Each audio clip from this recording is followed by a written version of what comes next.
This had become a toxic event in his life. It was inside of him, and it was eating him away.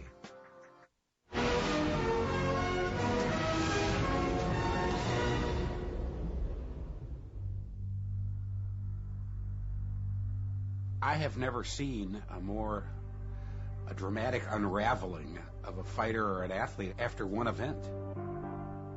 All the things that got him to the middleweight championship of the world, the strength of character, the ability to focus and concentrate, the self-denial of earthly pleasures, and all of the other things that got him there, they all disappeared. In the months following the loss to Sugar Ray Leonard, his first defeat in 11 years, Marvelous Marvin Hagler went into seclusion. He disappeared after the fight. He had a place up in New Hampshire. Goody and Pat couldn't reach him.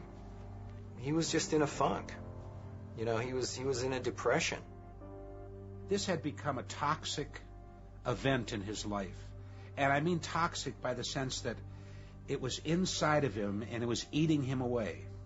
And it was not only eating him away, but it was eating his life with his family away. His marriage, which was always kind of shaky, fell apart. From reports, he began to drink quite a bit. He went on an extended vacation. He was down in St. Bart's for maybe a month or so, just hanging out at poolside drinking, not wanting to be bothered by anybody. Conflict between Hagler and his wife became public in June of 1987 when Bertha filed an abuse petition. A judge issued a temporary order barring Hagler from their house and gave Bertha custody of their 5 children. While Hagler didn't contest the court order, he did deny a news report alleging widespread abuse of alcohol and cocaine. For about a year, Hagler agitated for a rematch, and he was almost frantic about it. Everywhere he went, that's all he wanted to talk about. He wanted a rematch. Hey, Ray Leonard wasn't going to ever give him a rematch. He says, Goody, he says, I'm having some problems, thinking about getting a divorce, He says, might as well hang him up, he says, because I can't get that rematch anyway. And I says, Marvin, I says, great. I says, I'm on your side. You did a great job. We hugged, and that was it. He retired. His career was bookended. He was screwed in Vegas in the Anafermo fight in '79, and he felt screwed in his last fight in '87. It was a perfect bookend. Ray left laughing all the way to the bank and went on to win several more titles. And he left Marvin Hagler in an emotional lurch from which he's never really recovered.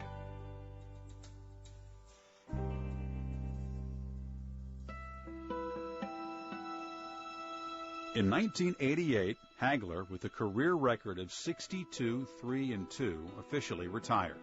The next year, he moved to Milan, Italy. He was going to take his dignity, he was going to take his life, and he was going to go. And he wasn't going to come back to something that he felt that he had respected for so many years, and in the end conspired against him, didn't treat him properly. He found a sort of, not only a second home there, but a home that fit his view of himself. He became a minor movie star there. He feels he gets there when he never got in the United States, which is the great respect for being one of the great fighters of all time.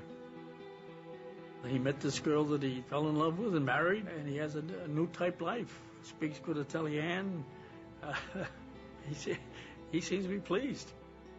Hagler's goal of breaking into foreign films and then crossing over to Hollywood hasn't been realized.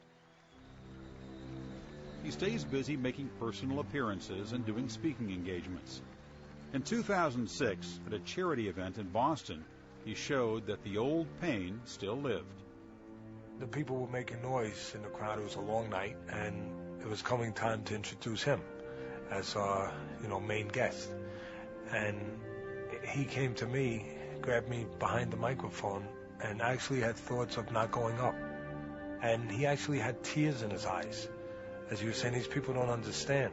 We have got the best boxers in the house of the world we have here tonight.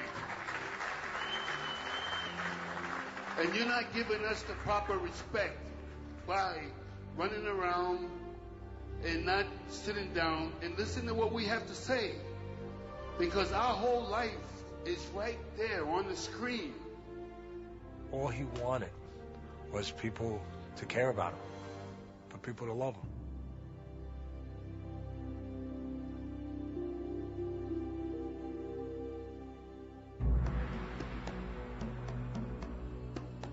Hagler was the type of fighter that hardcore fans always respected, but his greatness was always in doubt.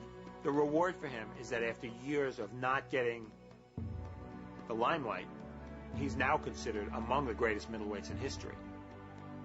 He took on all comers, and he beat everyone, but his legacy, unfortunately, will be forever diminished by the loss to Ray Leonard. I don't think that's fair. I don't think the world will ever know, besides of his ring accomplishments, they will truly never know who Marvin Hagler is. Because he's such a private man, such a proud man. He won't let you in. He will never let us in to his world. We just have to accept what he's given us, what he's shown us, that he's a champion, inside and outside the ring.